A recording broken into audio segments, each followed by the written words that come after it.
Welcome to news. ఏం చేశారబ్బా, hosting మాత్రం అద్దరగొట్టేస్తున్నారు. Week 1 నుంచి ఫస్ట్ వీక్ నుంచి ఇప్పటి వరకు అసలు మొహమాటం లేకుండా మనం ఏం అడగాలనుకుంటున్నామో, ఆడియన్స్ పాయింట్ ఆఫ్ నుంచి ఎలాంటి క్వశ్చన్స్ ఉన్నాయో, రివ్యూవర్స్ ఎటువంటి సజెషన్స్ ఇస్తున్నారు అన్ని కలిపి అక్కడ తీసుకెళ్లి అచ్చువేసి ప్రింట్ తీసి అడుగుతున్నారు చూడండి. హైలైట్ అంటే హైలైట్. వాళ్ళకి ఇవ్వాల్సిన ఇన్పుట్స్ అంటే వాళ్ళకి ఇచ్చిన సజెషన్స్ కానీ వాళ్ళకి ఇచ్చిన వార్నింగ్స్ కానీ 100% కరెక్ట్గా ఇస్తున్నారు.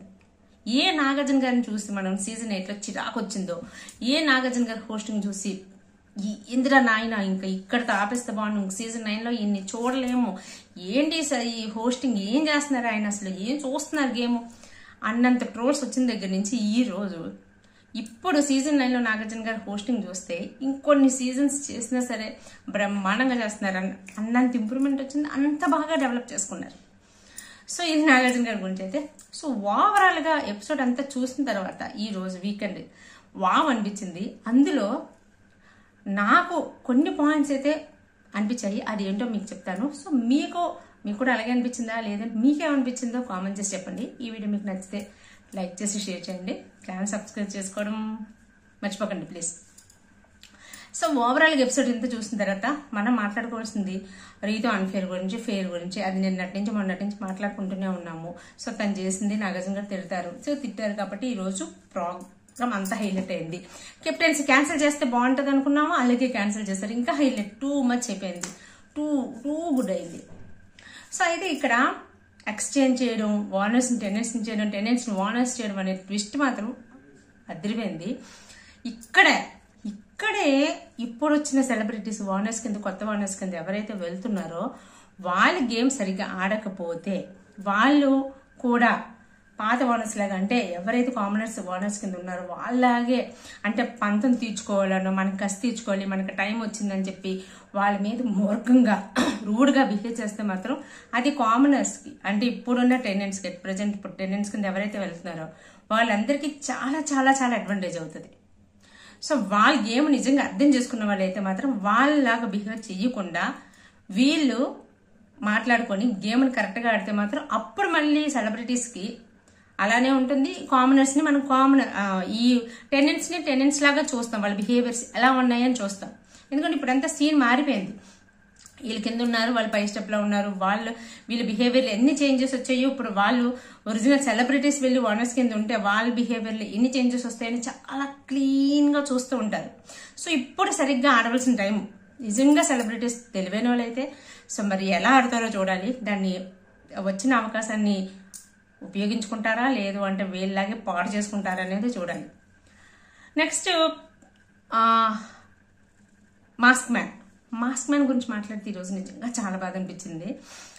సో ఆయన జెన్యూన్ గానే బాధపడుతున్నారు, జెన్యూన్ గానే టెన్షన్ పడుతున్నారు. వాళ్ళ వైఫ్ గురించి పేరెత్తగానే ఈ ఎపిసోడ్ ఆయనకి మాత్రం హైలైట్. ఈ ఎపిసోడ్ ఆయనకి హైలైట్. ఇప్పటి వరకు ఓట్లు పడలేనివి ఏమైనా ఉన్నా సరే సో ఇది ఖచ్చితంగా అతనికి పాజిటివిటీ అయిపోయింది. లాస్ట్ వీక్ జరిగిన నెగిటివ్ అంతా పోయి ఈ రోజు జరిగిన ఎపిసోడ్తో మాత్రం అతనికి పాజిటివిటీ వచ్చింది. నిజంగా జెన్యూన్ గానే అతను ఫీల్ అయ్యారు. అలగడం, తినడం మానేయడం అవన్నీ కొంచెం మూర్ఖంగా అనిపించింది. ఈ రోజైతే అదే అనిపించింది. నెక్స్ట్ భరణి గారిని చూస్తుంటే వీళ్ళందరూ కలిపి హైప్ ఇస్తున్నారు తప్ప ఆయనలో అంత హైప్ ఇచ్చి అంత టాప్ పొజిషన్కి వెళ్ళవలసిన, అంత ఓటింగ్ పడవలసిన సిచ్యువేషన్ అయితే నాకు అనిపించట్లేదు. అంత సత్తా కూడా కనిపించట్లేదు. ఏదో ఆడుతున్నారు. వాళ్ళ మాస్క్ మ్యాన్ భరణి గారు అసలు ఎన్ని లేయర్స్ చేసుకున్నారు ఆయనకే తెలియదు. చాలా ఫెయిర్, చాలా హానెస్ట్, చాలా నిజాయితీ, బిగ్ బాస్ రూల్స్ రెగ్యులేషన్స్ దాటలేని మనిషి అన్న పేరు తెచ్చుకోవాలన్నట్టుగా బిహేవ్ చేస్తున్నారు. కానీ అస్సలు బాగాలేదు. ఆయన కోసం ఆయన స్టాండ్ తీసుకోలేనిది ఇంకేం గేమ్ ఆడతారు? నాగార్జున గారు అదే అడిగారు. భరణి గారు ఇలాగే ఉంటే మాత్రం అసలు ఇంకా ఆ పవరు, ఆ సత్తా ఎక్కడ కనిపిస్తుంది? అందరిని బుజ్జగిస్తున్నారు, ముద్దులు పెడుతున్నారు, తినిపిస్తున్నారు, నానా బుజ్జి కన్నా అంటున్నారు.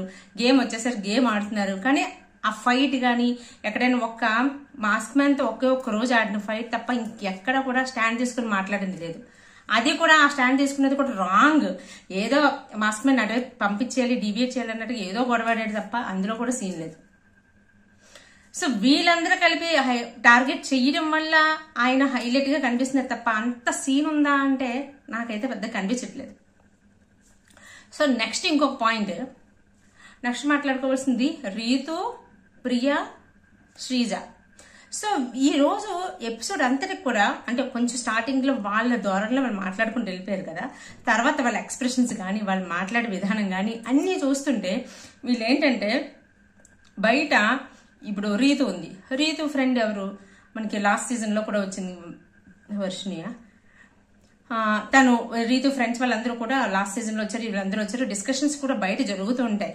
ఏంటంటే నాగార్జున గారు ఏవి చూడరు, వీకెండ్ వస్తారు, ఏదో వాళ్ళు ఏదో ఇస్తూ ఉంటారు ఇన్పుట్, అదే బయటకు చెప్పేస్తుంటారు తప్ప ఆయనకు సబ్జెక్ట్ మీద పెద్దగా ఐడియా ఉండదు, ఆయన ఏమి ఫాలో అవ్వరు. సో అది మాత్రం వాళ్ళ బ్రెయిన్ లో ఉంది. వాళ్ళు అసహనం కానీ వాళ్ళు మాట్లాడే విధానం కానీ నాగార్జున గారితో చెప్పే విధానం, అలా కాదు సార్, ఇది సార్ ఇలా జరిగింది, అక్కడ అది కూడా జరిగింది, ఇక్కడ ఇది జరిగింది అని చెప్పి మళ్ళీ వాళ్ళు చెప్పాలనుకునే విధానం ముగ్గురు ఎక్స్ప్రెషన్స్ ఒకేలా ఉన్నాయి. సో వాళ్ళకి ఏంటంటే బేసిక్గా ఒక బ్రెయిన్లో ఉండిపోయి నాగార్జున గారు ఏమి ఫాలో అవ్వట్లేదు, మా గేమ్ పూర్తిగా చూడట్లేదు, సో వాళ్ళు ఏదో చెప్తున్నారు అదే ఈయన చెప్పేస్తున్నారు తప్ప కంప్లీట్గా ఇంకో యాంగిల్ చూడట్లేదని. వాళ్ళు డిస్కషన్ చేసినవి కానీ వాళ్ళు నాగార్జున గారితో మాట్లాడుతున్నప్పుడు రిక్వెస్ట్ చేస్తున్నట్టు కానీ మామూలుగా మాట్లాడుతున్నట్టు చేయట్లేదు, ఒక అసహనంతో చెప్పారు ఈ రోజంతా అంతే తప్ప ఇప్పటికీ కూడా ముగ్గురు కూడా వాళ్ళకి ఏదో నాగార్జున గారు వాన్ చేస్తున్నారు, దాన్ని ఐడెంటిఫై చేసుకొని మన గేమ్ని మార్చాలేమో అన్న థాట్ ప్రాసెస్ ముగ్గురికి లేదు. కామ్ అయిపోయారు, సైలెంట్ అయిపోయారు. ఎందుకంటే వాళ్ళని తిట్టారు కాబట్టి హర్ట్ అయ్యి సైలెంట్ అయ్యారు తప్ప తప్పని రియలైజ్ అయినట్టయితే నాకు కనిపించట్లేదు. సో రీతు కూడా నాగార్జున గారితో మాట్లాడేటప్పుడు నేను అన్నం తేవడానికి అదే ఎవరు తనుజ బాగా మాస్క్ మ్యాన్ ని బాగా బుజ్జగించింది, అమ్మ ప్రేమ చూపించింది. కానీ రీతు వెళ్ళిపోయింది అనేసరికి అక్కడ రీతు ఎక్స్ప్రెషన్స్ చూస్తే మీకు నెక్స్ట్ జరిగింది ఏంటో తెలియదు, నేను అన్నం తేవడానికి వెళ్ళాను, నా గిన్నెలు కడుక్కోవడానికి వెళ్ళాను, అవన్నీ మీరు చూడలేదు అన్నట్టుగా ఎక్స్ప్రెషన్స్ అలాగే పెట్టింది. ఆఖరికి ప్రియా కూడా అతను ఎక్స్ప్లెయిన్ చేస్తున్నప్పుడు కూడా నెక్స్ట్ ఇలా జరిగింది సార్, ఇది సార్ అని చెప్పి. సో వాళ్ళకి ఏంటంటే నాగార్జున గారికి ఏదో ఎక్స్ప్లెయిన్ చేయాలని చూస్తున్నారు తప్ప నాగార్జున గారు చెప్పిన వాన్ కానీ ఆ చెప్పిన ఇన్పుట్ కానీ తీసుకోవడానికి రెడీగా లేరు. సో ఇలా అయితే మాత్రం చాలా చాలా చాలా కష్టం. దట్టు ఇప్పుడు ఏంటంటే ప్రియ బార్డర్ వరకు వెళ్తుంది, సో ప్రియని అలా పెట్టారని అనుకుంటారు.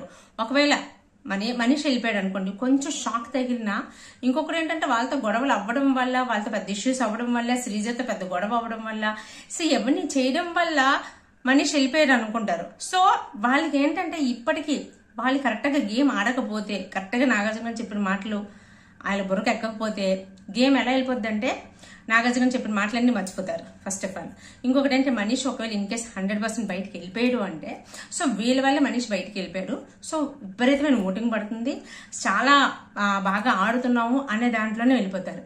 ఇప్పుడు టెండెన్స్ కింద వచ్చారు కాబట్టి సో వీళ్ళ గేము వానర్స్ లో ఉన్న తప్పులు ఇంకా ఎత్తి చూపి, అంటే ఇప్పుడు వాళ్ళు వానర్స్ అయిపోతారు, వీళ్ళకి ఫుడ్ ఇవ్వడం కానీ లేకపోతే వీళ్ళకి ఫెసిలిటీస్ ఇవ్వడం కానీ, ఇందులో ఎక్కడైనా సరే యాజ్ ఎ సెలబ్రిటీస్ నిజంగా చెప్పాలంటే అందరూ కూడా టెండెన్స్ కింద ఉన్నప్పుడు కూడా బాగా ఆడారు, చాలా బాగా ఆడారు. సో వీళ్ళు ఆడిన దాన్ని బట్టి వీళ్ళకి ఇంకా నెగిటివిటీ పెరగడము అనేది చాలా ఉంటుంది. ముందు ఫస్ట్ ఆఫ్ ఆల్ వీళ్ళకి కిందకు ఉన్నారు కాబట్టి వీళ్ళు ఇప్పుడు ఏం చేస్తారు, నిజంగా గేమ్ అర్థమయ్యే వాళ్ళైతే స్పోర్టివ్గా ఎలా ఆడాలని కొత్తగా ఆలోచించుకొని ప్రిప్లాన్ చేసుకొని చేయాలి. అలా చేయకుండా ఇప్పటికీ కూడా ఇప్పుడు వాళ్ళు వానర్స్ అయిపోయారు కాబట్టి వీళ్ళు మమ్మల్ని సతాయిస్తున్నారు, మా మీద కష్ట తీర్చుకుంటున్నారు, పగ తీర్చుకుంటున్నారు అని చెప్పి అదే రోత గేమ్ ఆడితే మాత్రం వాళ్ళకే డేంజర్. సో ఇది నాకు ఓవరాల్గా అనిపించింది.